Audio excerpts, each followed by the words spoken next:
Good afternoon, everybody, and welcome to LendIt Fintech's weekly news roundup. My name is Peter Renton, chairman and co-founder of LendIt Fintech. I'm joined by my good friend and colleague Todd Anderson, as well as Kat Utect, who's also a good friend. And how are you guys doing today? Good, Peter. How are you? Hi, Kat. I'm doing well. Excited to wrap up this week. Yes. Been in the country for like 4 days, and it's already felt like a big week. Well, just quickly, just tell everybody where you've been, Kat. We're so we can all be jealous. I was scuba diving in Cocos Island, and unless you're a really avid diver, you probably wouldn't survive it. So I wouldn't suggest it. But if you're an avid diver, it's awesome. And if not, I would skip it. Don't worry, I only got lost once, and the dolphins found me, but then the boat found me, and so I'm here. Oh, I'm glad you're here. Okay, well, let's kick it off. Lots of news to talk about. I think the first thing we want to talk about is Visa and Tink. This is well known in Europe. Tink probably less well known in this country, but Visa couldn't get it done with Plaid, and so they've gone over to Europe and have tried to have succeeded, it seems, in basically buying. I wouldn't say they're the Plaid of Europe because they're not exactly the same, but they do have a lot of things in common. They're very much focused on open banking. They work with a lot of lenders over there, but it's a big deal. 1.8 billion euros. And what do you guys think about Visa's new foray? I think it's great. I like that they followed up. They know what they wanted to do. It'll be interesting if any of the European regulators will give them any trouble. I feel like if you're a European regulator, you might want to let it go, but you're going to have to scrutinize it and not look like you're going to be too easy on them. But I hope they let them do it, and love to see more of this open banking and innovation. Yep. Open banking is only beneficial for the ecosystem, and I think it's a good move by Visa, though I suspect it's going to take some time to close because the regulators they do like to make sure they dot the T's and cross the I's on stuff like this, and or the other way around. Yeah, that too. But yeah, overall, I do hope it also goes through, and it's a nice backup to their Plaid deal. And open banking, I think, is continuing to expand. Whether or not it ever gets regulated here in the U.S., I don't know. But the data openness is moving everywhere across the world, and I think is only beneficial to the broader fintech ecosystem. Yep. And just and Tink does connect to 3,400 banks across the EU. I actually don't know how many there are in the EU. It sounds like a pretty large number. It might be certainly a majority, and they have they've really. I mean, we've had them at our UK event or European event many times, and they've executed really well. And now they've become a unicorn. They were last valued at 680 million euros, and now 1.8 billion. They are doing quite well, living large over in Sweden. They are right now. So it worked out for everyone. Visa got something cheaper. Tink in their investors win, and Plaid is now worth like, I don't know, 3x what it was before. Yeah, 15, I think. Yeah. Everybody wins. I love it. Right. Although I think Visa probably would still have rather had Plaid, given where they were and how what Plaid is becoming. But there's always a second choice, and it's hopefully this one comes through. So I want to talk about this company Lower, and I got to admit, I don't really know. I didn't know this company until this week. Lower.com. Did you know there is actually a soccer field in Columbus, Ohio that is Lower.com field? Fun fact, I just found that out today when I was doing research. But Lower, I mean, they seem to be like a mortgage broker that have really kind of produced a whole suite of services for people who are trying to buy a home. And they have just raised what is even today an extraordinarily large Series A, $100 million. Their first fundraise. They're actually profitable. They got $300 million in revenue. They seem to be crushing it. They've got enough money to put their name on a stadium, albeit it's a soccer stadium. But still, it's they seem to be doing well. Do you guys know Lower.com? No, I hadn't been familiar with it since I saw the news, but these are the types of deals I love to see, is companies building profitable companies and growing them, and not like raising so much money and delaying actually being a unit economic positive. And it reminds me of like when we did the NerdWallet deal. NerdWallet had had a lot of success before they raised $100 million Series A. So I wonder if we'll see more and more companies come out like this, and also curious, given that they've done so much revenue, why they took the extra $100 million. So it'll be interesting to see where they expand to and what they do next. It looks like they were launching like a full kind of digital banking type app. Mm-hmm. That's what, at least that's what TechCrunch story alluded to, and I mean, this is something more founders should try to strive for, which is bootstrap it, become profitable, and then go get a round that can supercharge your growth versus jumping to an investor right away. But I mean, I think they bootstrapped for 7 years. They said. Sorry, Kat. No, I was gonna say that, or they should raise a seed round and then become really huge and profitable, and then everybody wins, and then never raise again. Right. Well, until I got into fintech, I've done this is my 5th company, and 2 failures and 2 exits, and I'd never raised a dime of outside capital. It was all bootstrapping. I didn't really think there was an option. And if you're doing, I was in the printing industry. They're not venture backable. Many of these companies. I was the fastest growing label printer, and never even considered raising money. And so there's a lot. I think we forget that the vast majority of businesses in this country are bootstrapped, and good on lower.com. There's a lot of publicity around the venture funding space and all these big rounds, when the reality is there's a ton more companies out there that are making it on very little or are raising very little to try to get them to a certain stage. And I think it sometimes it skews what the reality is, when you're reading, say, TechCrunch or something like that on a daily basis. Yeah. But I think when you've got a tech company, it's important. It's hard to really bootstrap a lot of these companies if you want to grow fast. And like with lower.com, they've done it the hard way. They've done it they've 7 years without raising outside capital. So clearly they, it's not easy to keep people that long either. When you're, because I'm sure there's plenty of opportunities for employees to go elsewhere for potentially bigger either paychecks or paydays, and 7 years is a long time to not get any I guess you could say reward for it, at least in the form of options or they might have given them equity, right? Like, so they might have had like an equity plan for them. And I mean, it was pretty quick though to get to $300 million in revenue in 7 years. You have so many venture-backed companies that haven't been able to do that. Yeah, it's a good point. Sure. Good point. They got a formula that's working. Okay, so moving on, let's talk about PeerIQ and Cross River Bank. Cross River we talked about last week because they just started a venture arm. Well, they've had a venture arm for a while, and they announced it this week. They announced an acquisition that actually took place in Q1.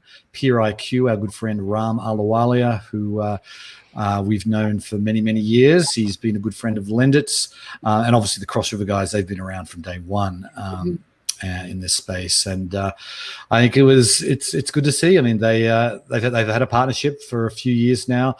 I chatted with Ram yesterday morning as the news was breaking, and he just said he loves working with these guys. It's a great fit for them, and it turbocharges Cross River's banking as a service. Now it's like all the analytics that PeerIQ have developed over the last few years is now Cross River's property. Although they are going to be like sister companies with a firewall, because there are PeerIQ has community banks as customers. And, so, any thoughts, guys?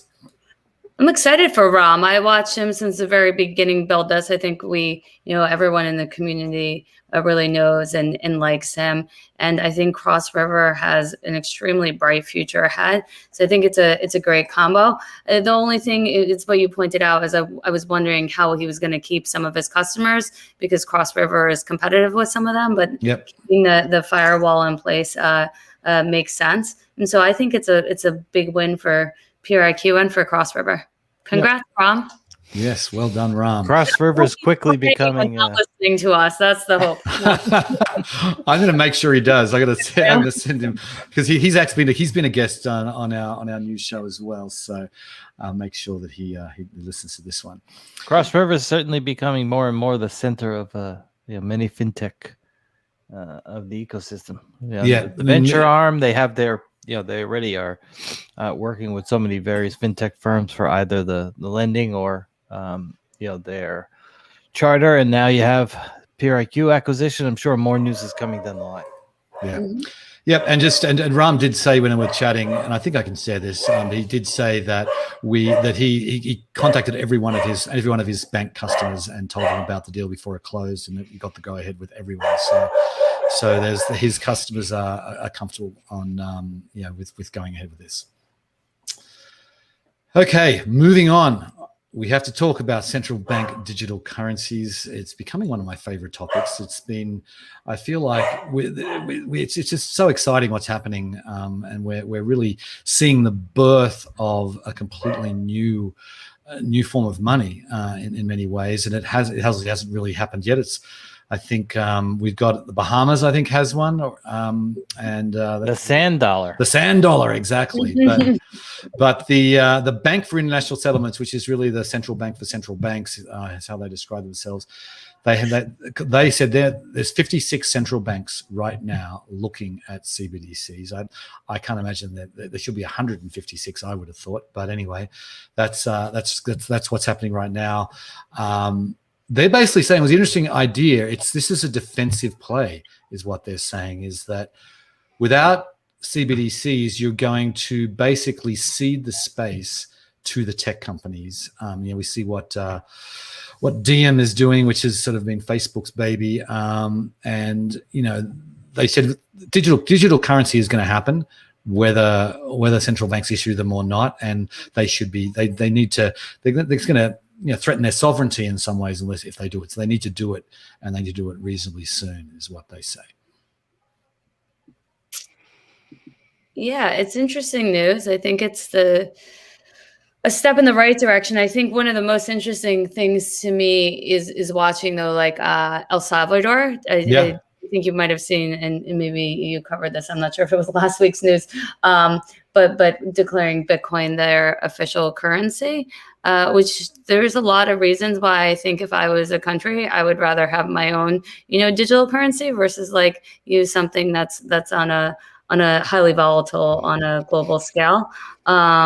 So it'll be interesting to see how they pull it off and how this evolves. Like, 10 years from now, are we all using, the digital dollar? I think that's this is the question, I think, in kind of where things are going in the what and the interoperability as well. Are we just creating 56 different digital currencies, and how does that all play with or not with one another? And I think the Bank of International Settlements is probably trying to have some influence there. And there's different ways to make interoperability, but I think that there's so many questions around this, and I think the next 10 to 15 years are going to be fascinating as to where this goes. Well, I heard Jay Powell, I think it was just this week actually, talking about how there are many. It's such a complex issue. There's policy issues, there's economic issues, there's inclusion issues. What if you don't have a smartphone? What if you don't have internet access? Then are you shut out? But I think one thing I disagree with, though, is that they're ceding it to big tech. I mean, the central banks have some say with regulators in that they could essentially stop big tech. So I don't know if it's necessarily big tech they'd have to worry about, but I don't know if I agree with that point. Yeah, I don't know. I don't know. I think if you if the US government came out tomorrow and said Bitcoin is banned, it's not going to. People will still use it. It's just they will use it illegally. It's you can't. It's out. The genie's out of the bottle for a lot of this. A lot of these things. And I know that. I mean, I think so. I think that my point is that I think it's inevitable. I think we're going to have a digital dollar. Maybe by 2025. I don't know if that's too fast. So it seems like the Fed is going to be doing this in a measured way. We're going to have lots of others that'll do it first. I think Bank of England will be earlier. I think probably Europe will be earlier. But I think it's inevitable. It's just a case of how it's going to work, what the role of banks are, how it's going to be interoperable between central banks. So is TransferWise going to suddenly be having to, basically interface with all the central banks in the world? But we already have digital money for the most part. I mean, I'm averaging once a year at the ATM these days, and I think that's probably pretty typical for a lot of people. But I think it would still be. I would love to have a Federal Reserve account directly with the Federal Reserve or through a bank if necessary, and be able to send money like I can send Bitcoin immediately and have it go to any other person or business without any transaction fees. I think that'd be really cool. That is cool, though. I still think there's a lot of people that want anonymity and they don't want all their transactions just like followed. Yeah. There's a lot of people that I know, and there's a very large cash economy. Yep. I don't think that's going to completely go away. Oh, I totally agree. I think it'll be in parallel for decades. I mean, I think in 2050 you'll still be able to go and go to the local grocery store and buy cash, or a local football stadium and get a hot dog with cash. I think it's those things. Cash is just is so entrenched. And there's people, as I say, it's anonymous. It's got a lot of great features, cash, and it's not going to go away. But we can have a digital dollar and cash. It doesn't have to be either or. Yeah. Okay, let's move on, and I want to talk about Nubank, one of my favorite Latin American companies. It's they have just we've talked about them before. I mean, they're a rocket ship in Brazil. They've got so many, I think it's 40 million customers now in a population of 200 million. They're really just crushing it. And now we hear that they're starting to talk with investment bankers about a US IPO later this year, early 2022. It's probably going to be the one of the largest IPOs ever for a Latin American firm, not just a fintech company. It'll clearly be the largest IPO for a Latin American fintech company, maybe even a global fintech company, unless Stripe goes out soon. But they're talking about a valuation. I mean, who knows? But it's 40 billion, which wouldn't be that unusual, because I think remember their last round was at 30. I can't remember. Something like that, yeah. Yeah, but Nubank, they're a rocket ship. I mean, they really are, and just 40 million customers. 40 million customers. So that's do we know what its revenue is? I didn't mention it in at least the piece that I saw. Yeah, they are. I have never seen, I don't think, a revenue number from them. I don't think they share that. They're going to have to pretty soon. Yeah, I'd love to see the S1. It'll be great to see. I think that'll depend on what the valuation is, or I hope it'll be great to see their margins. I'm super excited this is happening. I think it's just going to explode the Latin American venture scene. And I think it's about time that happens. Are you doing much in Latin America these days, Kat? I mean, what are you doing down there? And nothing, because we don't understand it. We don't know the regulators. Okay. No, we don't have that expertise. We stick where we know, and everything we're investing in is highly regulated. So much prefer to stick with the regulators we know versus the ones we don't. Right. Understood. Well, it's there's certainly others. Some of your, the others in your industry have really put a lot of effort into it, and are making, kudos to like Nigel Morris and QED and those guys. I mean, they were in the, I don't know if it was a seed round or certainly the Series A. They were in at like a 20 or $30 million valuation. So, that's awesome. And they took a big, that's I think that'll be 1,000x for them. more than 1,000x most likely. And I just think we'll digging through the rest of it. So what should a multiple for Nubank be when you've got they've got all of Latin America still that really need a service like theirs. I mean, 100x revenue. I mean, that's everything we've seen, lately for these type of hot companies. So it wouldn't surprise me if it was 100x revenue. Right. Well, that will be eagerly awaited. Sorry? I said fingers crossed for them. Yeah. And the thing is, I interviewed Pierre Paulo, CEO and founder of Voila, who is not really competitive with Nubank directly. They're really more. It's really a payments card is what they've kind of gone out with. And he's just saying that Latin America, there's still you've got high smartphone penetration, and you've got terrible incumbent financial institutions. So I think you're going to see it's the new banks and Voilas and others that are going to be the large financial institutions in Latin America by the end of this decade. I think that's really because they just the big banks they're slower than the Western banks and more entrenched. And I think it's ripe. They like Nubank has 40 million customers. They could easily have 400 million customers, eventually, because it's they're looking at and unlike the big China firms, they don't have that type of government to totally just whack them upside the head. Right. Because I mean the China companies were the two darlings of fintech, and then all of a sudden it's kaput, and Jack Ma's in witness protection. I'm not sure doing business in Latin America is that much easier, right? It's not but it has its own problems. Doing it in the US, there's a lot of instability in Latin America, as we have seen, and the governments are not as stable as the Chinese government, which is extraordinarily stable, one would say. Sorry, Xi. Anyway, let's go back close to home here. I want to talk about Dave, our good friends over at Dave. They've announced their SPAC.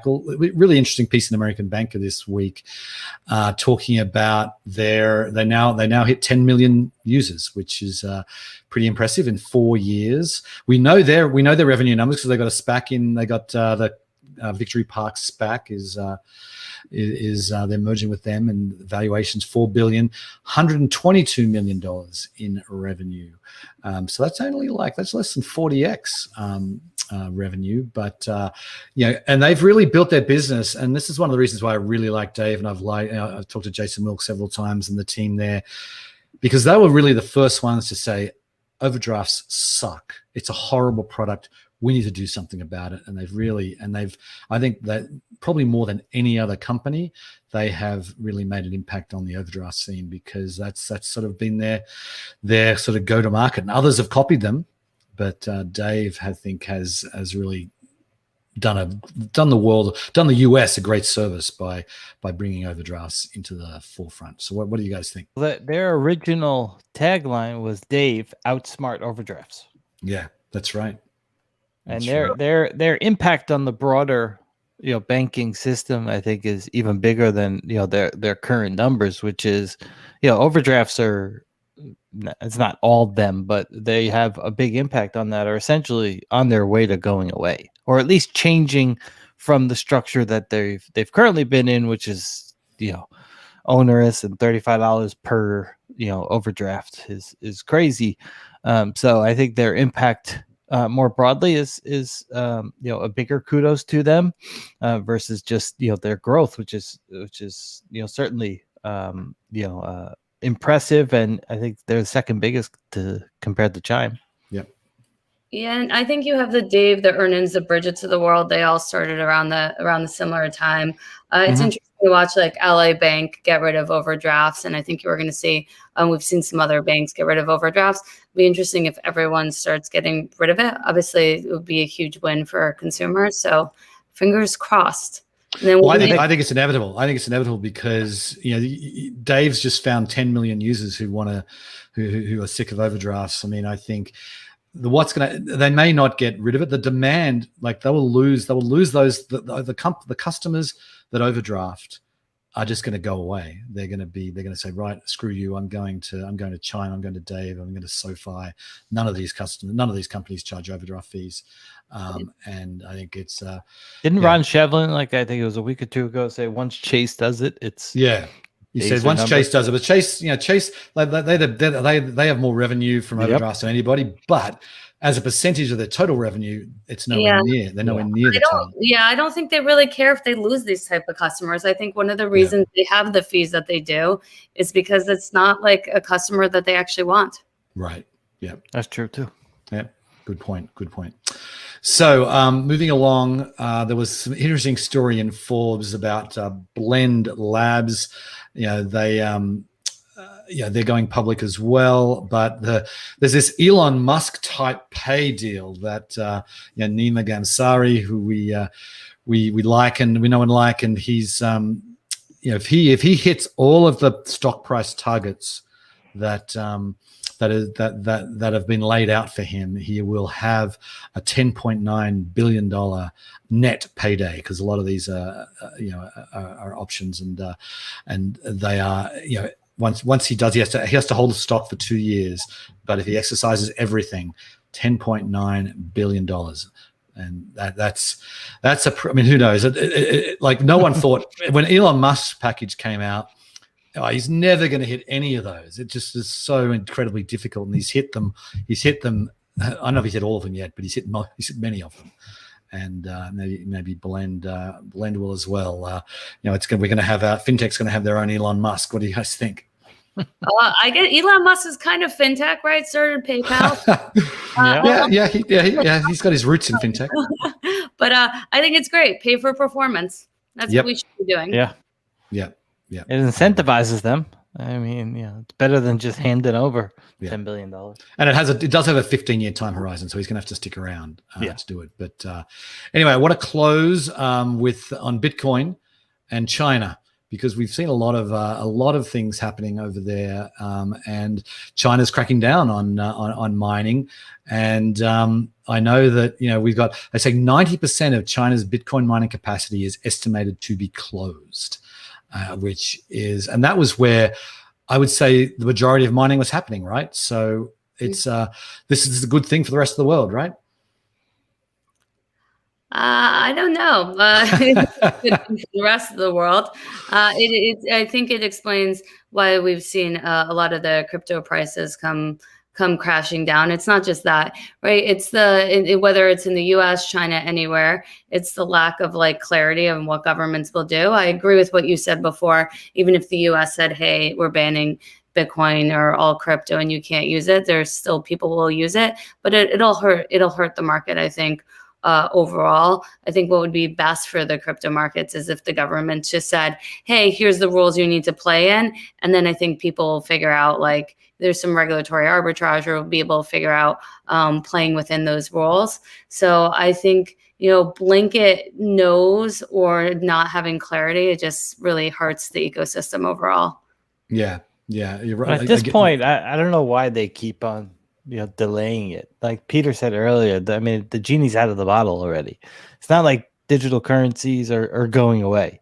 At this point, let's sit down, let's create clarity around it, and offer that to the market. But if OFAC really started saying, hey, you can't do this, and started banning things, and banks weren't going to hold the accounts, right? If you don't have people processing the payments, banks not holding the accounts, you not being able to transfer in and out, right? Like even companies like Coinbase, if they're, they'll delist coins, and we've watched it happen if there's some regulatory scrutiny around it.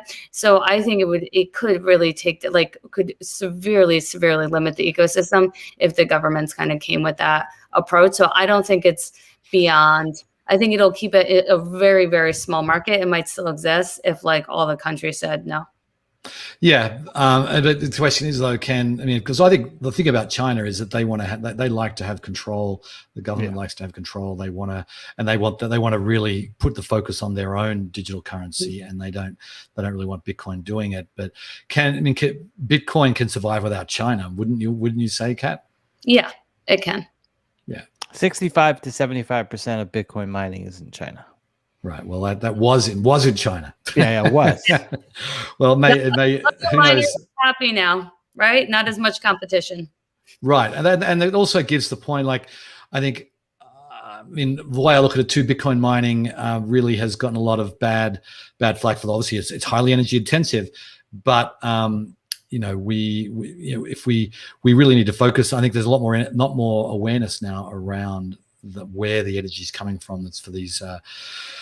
For these machines that are mining Bitcoin. I know there's a project in Texas that's taking waste natural gas that is just going to be burned off and bringing it in and using that to generate electricity to mine Bitcoin.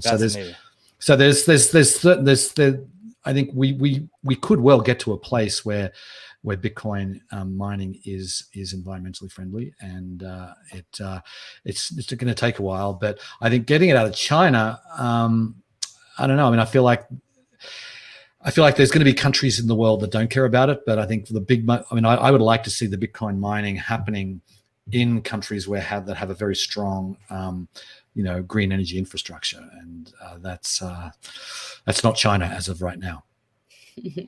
Anyway. We have gone over time, so that is all we have time for today. Thank you, everybody, for listening. Thank you, Kat. Thank you, Todd. It's always a lot of fun, and we will be back at the same time next week. Have a great weekend, everybody. See ya.